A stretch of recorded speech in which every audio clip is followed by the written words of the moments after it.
Welcome back. You're watching Overdrive, and it's time now for us to talk about two wheels. 2010 will go down as the year when most bike manufacturers decided to bring in their big bikes into the Indian market. We've profiled them all on the show, but we decided to save the best for last.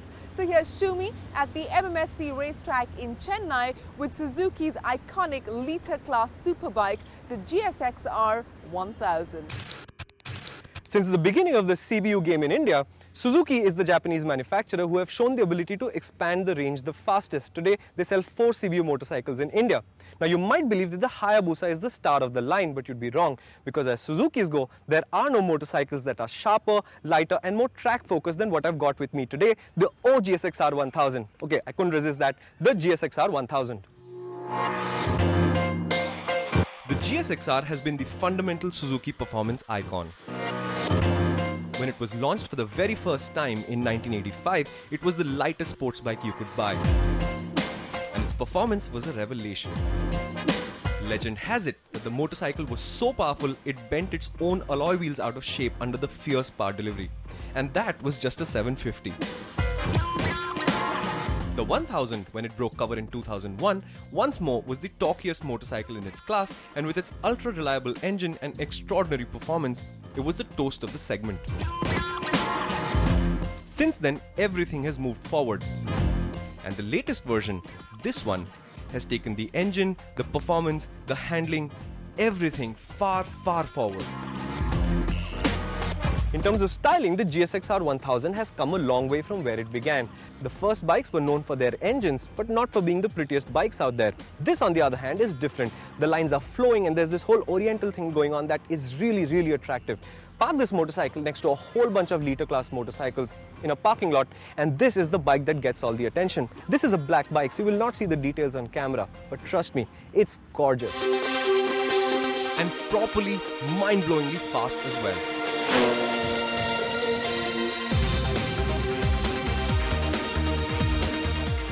The engine is a 999cc 4-cylinder that makes 191 PS. That's so much power that you will almost never find the space to pin the throttle and experience that engine screaming to its impossibly high redline. Which is why Suzuki and lately many other manufacturers provide riding modes that change the total power output and throttle response characteristics on motorcycles like these. But trust me, the liter class sports bike is the finest sporting motorcycle on the planet. The sharpest, most focused motorcycle money can buy. And this Suzuki is a rather impressive example of that art. So let's talk about the ride quality of the GSX-R 1000. Well, there isn't much to say. It's a rock-hard sports bike and it's never going to be a smooth, soft ride quality kind of experience. That having been said, it is a supple motorcycle and it does handle our roads pretty decently. What it's supposed to do is track the road really well and use that engine's power. To do that, it needs a hard suspension setup, which is what this thing has got. Plus, it's got adjustable suspension, which means you could find your own sweet spot by tuning front and rear. But the softer you make the motorcycle, the worse it's going to feel in corners. And corners is where the Gixxer comes alive. All the power in the world is no use if you can't wield it right.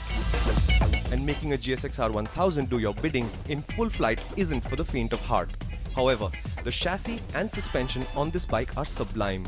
The incredible performance flows through a calm, responsive frame that is as agile and controllable as it is effective. Point the GSX-R at a curvy road and shedding speed to enter each corner would be impossible, but for the sharp, progressive brakes that make it easy. Apex after apex is joined together with precision, and exiting each corner on the par becomes a memorable event. If the engine performance is the star, the rest of the motorcycle is an able supporting cast. The question that remains is, should you be picking an R1, a Fireblade or this Gixxer? Well, I'd love to give you a straight answer, but I don't think there is one. The bikes are so close in performance and features to each other that you're going to have to make what is a very personal decision. If you want refinement and brutal power delivery though, that's where you should be looking. That said, I'm as excited about what comes next as I am about this motorcycle, because think about it. Suzuki has now launched both of their sports flagships in India. The Hayabusa is here, as is the Gixxer 1000. So what comes next is going to be very, very exciting.